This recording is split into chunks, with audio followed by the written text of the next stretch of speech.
इस 21 साल के लड़के को एक ऐसी जेल में लाया जाता है जहां कानून नहीं सिर्फ ताकत चलती है, जहां हर कैदी खून से अपनी पहचान बनाता है। जेल के अंदर आते ही सब कैदी उसकी जान के दुश्मन बन जाते हैं, लेकिन उन्हें क्या पता था कि जिस लड़के से वो पंगा ले रहे हैं वो असल में उन सब का बाप निकलने वाला है। तो कहानी की शुरुआत में हमें एक पुलिस वैन दिखाई जाती है जो कुछ कैदियों को लेकर सीधा चाइना की एक जेल में पहुंचती है। इस जेल में कोई आम कैदी नहीं रहते, बल्कि ऐसे ऐसे कैदी रहते हैं जो सबसे खतरनाक क्रिमिनल्स होते हैं। जो कोई भी कैदी उनके सामने कमजोर दिखता है वो उसे जान से मार डालते हैं। और आज भी कुछ कैदी इस जेल में लाए जाते हैं, जिनमें एक 21 साल का कम उम्र कैदी रिकी भी शामिल था। उसे इस जेल में इसलिए लाया गया क्योंकि उसने एक आदमी को बेरहमी से मार डाला था। रिकी को इस जेल में पूरे 10 साल की सजा सुनाई गई थी, लेकिन उसकी उम्र कम होने की वजह से उसे इस जेल में पूरे 5 साल बिताने थे। जैसे ही रिकी मेटल डिटेक्टर से गुजरता है, वहाँ रेड अलर्ट आना शुरू हो जाता है, जिसे देखकर गार्ड्स उसे रोककर उसकी चेकिंग करने लगते हैं। यहाँ चेक करने के बाद भी उन्हें रिकी के पास से कुछ भी नहीं मिलता, लेकिन मेटल डिटेक्टर अभी भी बार बार दिखा रहा था कि उसके पास कोई तो लोहे की चीज मौजूद है। इसलिए वो गार्ड्स उसे एक एक्सरे मशीन के पास ले जाते हैं। जैसे ही मशीन चालू होती है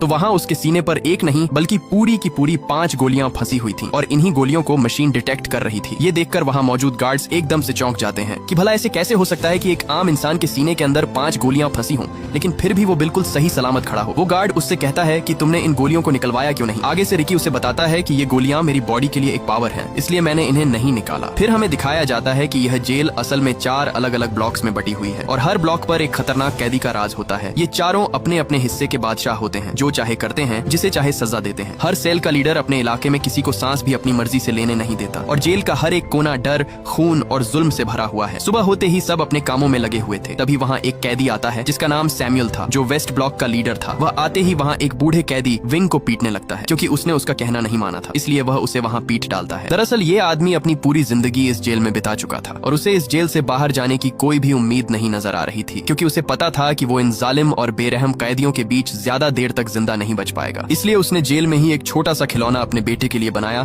ताकि वो अपने बेटे को एक आखिरी तोहफा दे सके। लेकिन इसी दौरान वो खिलौना सैमुअल उठा लेता है। वो बूढ़ा कैदी अपना खिलौना उससे वापस मांगता है, क्योंकि ये खिलौना उसने अपने बेटे के लिए बहुत मेहनत से बनाया था। लेकिन तभी सैमुअल वो खिलौना उसके सर पर दे मारता है, जिससे वो नीचे जा गिरता है और उसके खिलौने के टुकड़े टुकड़े हो जाते हैं। सैमुअल उसे धमकी देता है कि अगर आज के बाद मुझसे पंगा लिया तो जान से मार डालूंगा। यहाँ वो बूढ़ा उसके ताने